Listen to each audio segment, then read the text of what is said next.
Hello everyone, আশা করি সবাই খুব ভালো আছো।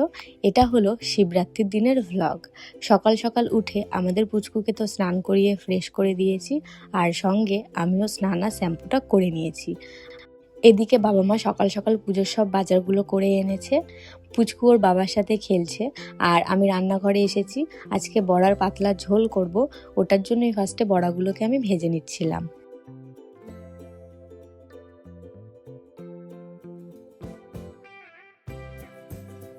আর একদিকে বাবা আর দাদা মিলে মন্দিরটা ধোয়াচ্ছে, যেহেতু বিকাল থেকেই সব জল ঢালতে আসবে সেই জন্য। রান্না শেষ করে আমি পুচকুর আর পুচকুর বাবা বেরিয়েছিলাম একটু সাইবার ক্যাফে যাওয়ার জন্য।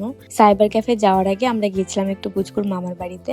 আমার যে পাসপোর্ট সাইজের যে ফটোগুলো আছে সেগুলো আমি ওখানে ফেলে এসেছিলাম, তো ওটাই আনার জন্য। তারপরে ফটোগুলো নিয়ে আমরা সাইবার ক্যাফের সমস্ত কাজ করে বাড়িতে আসলাম। বাড়ি এসে ম্যাডামকে খাইয়ে আমি ঘুম পাড়িয়ে দিলাম। সন্ধেবেলা ম্যাডামকে খাইয়ে আগে রেডি করে দিয়েছি, ও এখন খেলছে। আর মা এদিকে কিছুটা পুজোর জোগাড় করে ফেলেছে, আর যেগুলো বাকি ছিল সেগুলোই আমি আর মা মিলে করে নিচ্ছিলাম।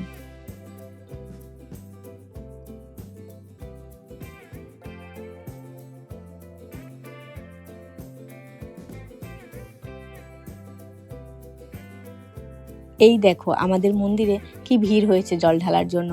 তো আমাদের বাড়ির পুজো সব গোছানো হয়ে গেছে। এবার বাবা পুজো শুরু করবে আমাদের বাড়িতে, তারপরেই আমরা মন্দিরে জল ঢালবো।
দাদা কই গেল এই মুহূর্তে? চলো হয়ে গেছে। আরেকবার দাও, আরেকবার দাও।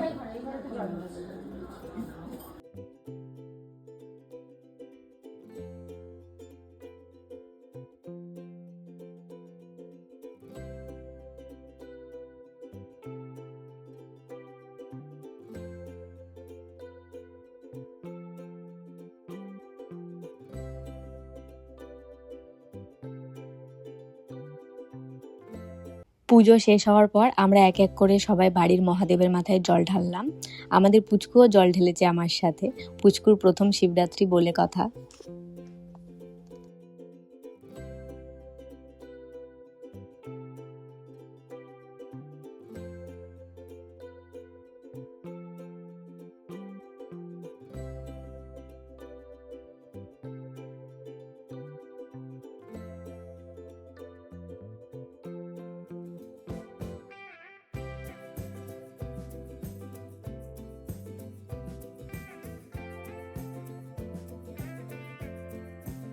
তারপর মন্দিরের মহাদেবের মাথায় জল ঢাললাম।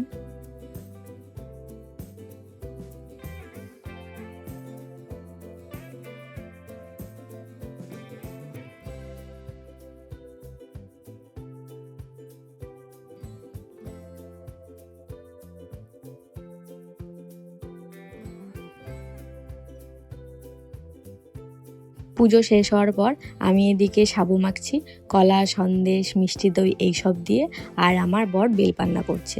তারপর সবাইকে প্রসাদ বিতরণ করে এবার আমরা বসেছি প্রসাদ, সাবু মাখা এগুলো খেতে। সো এভাবেই আজকের ব্লগটা শেষ করলাম।